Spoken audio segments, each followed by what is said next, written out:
Hello, नमस्कार, आदाब और सत श्री अकाल।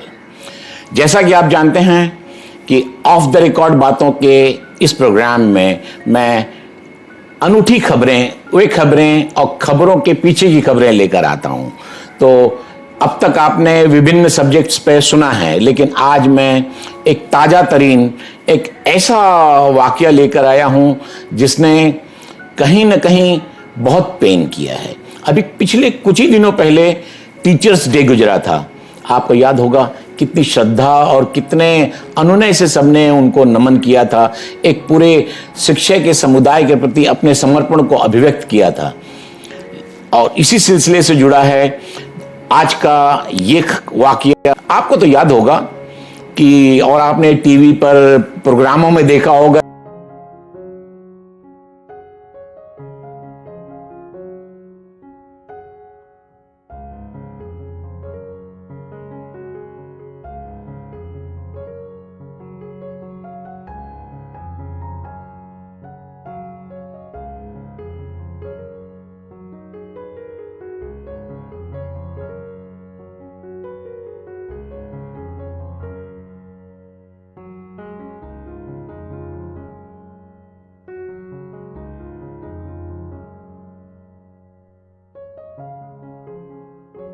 एग्जाम सेंटर्स होते हैं, वहां की दीवारों, खिड़कियों और छतों पर लोग खड़े होकर कभी पर पुर्जी दे रहे हैं, कुछ इस तरह से लिखा हुआ पेपर दे रहे हैं, एंड जो कि एक तरह से पूरे इस सिस्टम का मजाक बनाता है।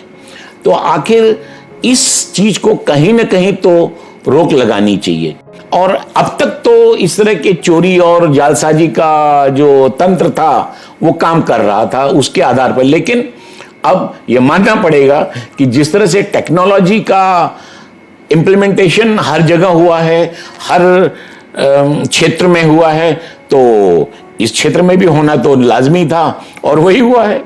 लेकिन ये जो कल जो वाकया हुआ है, जी हां, पिछले एक दिन पहले रविवार को राजस्थान में टीचर्स एंट्रेंस की जो परीक्षा थी उसमें जिस तरह का वाकया सामने आया है, उसने एक पुलिस और तंत्र को तो चिंता की ही है, लेकिन आम जनता के लिए एक विश्वास उठ जाने वाली बात की है, जो कि कतई अच्छा नहीं है। किसी भी तरीके से इसका सही नहीं ठहराया जा सकता और इसने बहुत ही हैरान कर दिया है पूरे तंत्र को, सरकार को, कि आखिर क्या किया जाए। रविवार को Rajasthan board of secondary exam द्वारा आयोजित टीचर्स एंट्रेंस एग्जाम REET की अभूतपूर्व सुरक्षा हुई।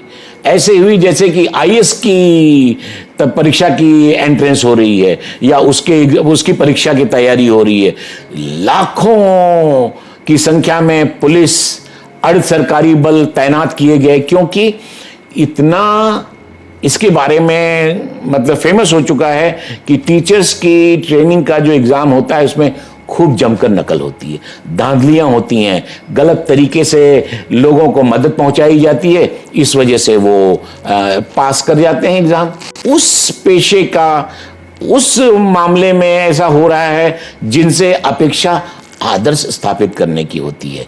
शर्म की बात तो इसे है ही, लेकिन मैं व्यक्तिगत रूप से राज्य सरकार द्वारा इसे रोकने के लिए जो ठोस प्रयास किया गया, अलोकप्रिय कदम उठाए गए, उसकी मैं सराहना करता हूं। और जहां तक इस टीचर्स पेशे से जुड़ी हुई इस एग्जाम की बात है, तो निश्चित रूप से यह शर्मनाक है। यह तो परीक्षा तो उन लोगों के लिए आयोजित हुई थी जिनके सहारे पर आगे वाले भविष्य की सब कुछ बुनियाद रखी जानी है, जिनके ऊपर इन्हीं टीचर्स पे जिम्मेदारी है कि वे आगे चलकर बच्चों को परीक्षा में नकल न करने दें, उनको कतई वे गलत तरीके न अपनाने दें जिसके सहारे आज वो खुद उसी पेशे को, वही काम करते हुए नकल करते हुए आना चाह रहे हैं। मैं मानता हूं कि बहुत कम संख्या में ऐसे लोग हैं, लेकिन हैं, और इनकी तादाद इतनी ज्यादा बढ़ गई है कि आखिरकार पुलिस अधिकारी और पूरे एडमिनिस्ट्रेशन को ये सब कदम उठाने पड़े। और बच्चों को गलत कार्य और जाली तरीके से रोकने के लिए ये पेशा बनाया गया है। और कितनी गलत बात है कि वही करते हुए वे उस पेशे में आना चाहते हैं, और वही फिर वो क्या बच्चों को सिखा पाएंगे, वे उनको क्या आदर्श स्थापित करा कर दिखा पाएंगे, क्या उनके लिए वो कहेंगे, किस मुंह से कहेंगे वे कि ऐसा नकल नहीं करनी चाहिए, जबकि वो खुद ऐसा करके आ रहे हैं। पूरे राज्य में हालात ये हो गए कि जैसलमेर छोड़कर बाकी 32 जिलों में इंटरनेट की सुविधाएं रोक दी गई। जी हां, जब एग्जाम चल रहे थे उसके पहले 1 घंटा पहले से ही सारे राज्य में इंटरनेट रोक दिया गया।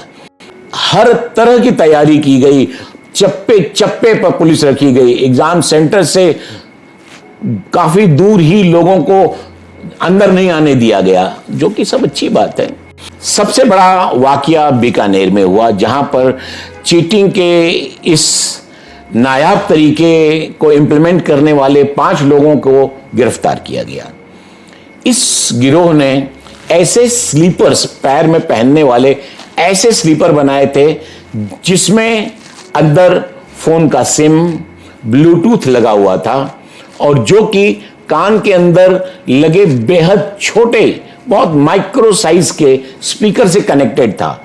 और वे लोग जो इस गिरोह के जुड़े हुए लोग थे, एग्जाम चालू होने के बाद इसी के सहारे वे एक एक आंसर बताते जा रहे थे। उनकी जो प्लानिंग थी कि किस तरह से वो कंडक्ट करना था। वो बीकानेर की सुप्रिंटेंडेंट ऑफ पुलिस प्रीति चंद्रा ने बताया कि अरेस्टेड लोगों में से 3 तो प्रतियोगी हैं जो जिनको एग्जाम दे रहे थे, और 2 इस रैकेट के संचालक, और जिसमें से एक महिला किरण देवी नाम की है। उन्होंने बताया कि यह स्लीपर जो है पैर में पहनने वाला, इसे कुल मिलाकर 25 लोगों ने खरीदा है, और एक एक स्लीपर की जोड़ी की कीमत 6 लाख रुपए तक है।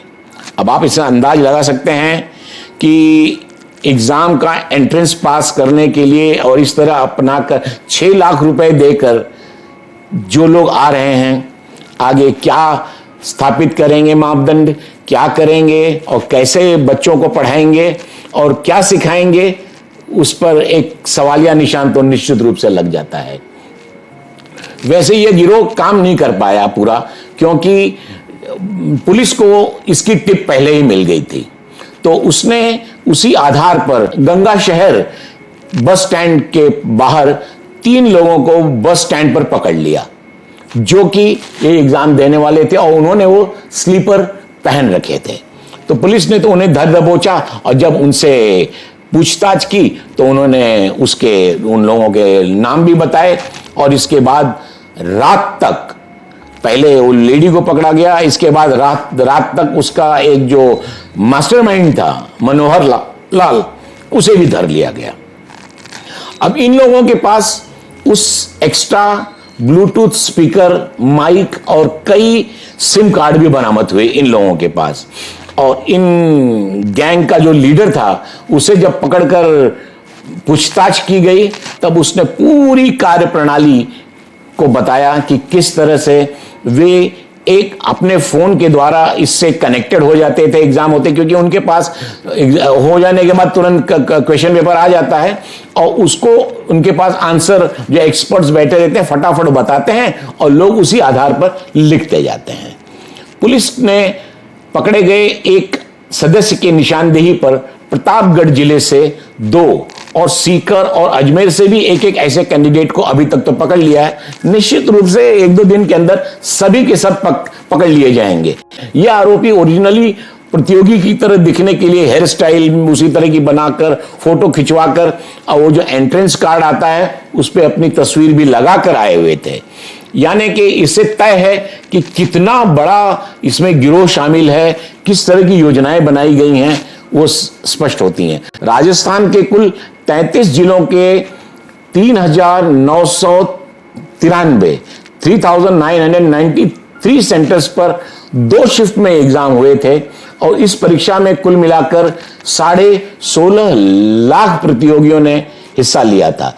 वैसे आपको कैसे लग रहा है प्रोग्राम, और आप क्या क्या मुझसे जानना चाहते हैं, क्योंकि आपको पता है नवभारत टाइम्स के 35 साल के जर्नलिज्म के कैरियर में मैंने 44 देशों की यात्राएं की हैं। इतना कुछ समेटा है, फिल्म, पॉलिटिक्स, क्राइम, स्पोर्ट्स, हर तरह के बीट पर मैंने काम किया हुआ है। तो इतना कुछ ऑफ द रिकॉर्ड खबरें हैं जो मैं इस प्रोग्राम में आपके साथ आगे शेयर करता रहूंगा, आपको बताता रहूंगा। अगर आपको मेरा यह कार्यक्रम अच्छा लग रहा हो, ये चैनल की प्रस्तुति अच्छी लग रही हो, तो ही इसे सब्सक्राइब करिएगा। और अगली बार कुछ नया खुलासा लेकर आऊंगा, और तब तक के लिए बाय बाय, जय हिंद।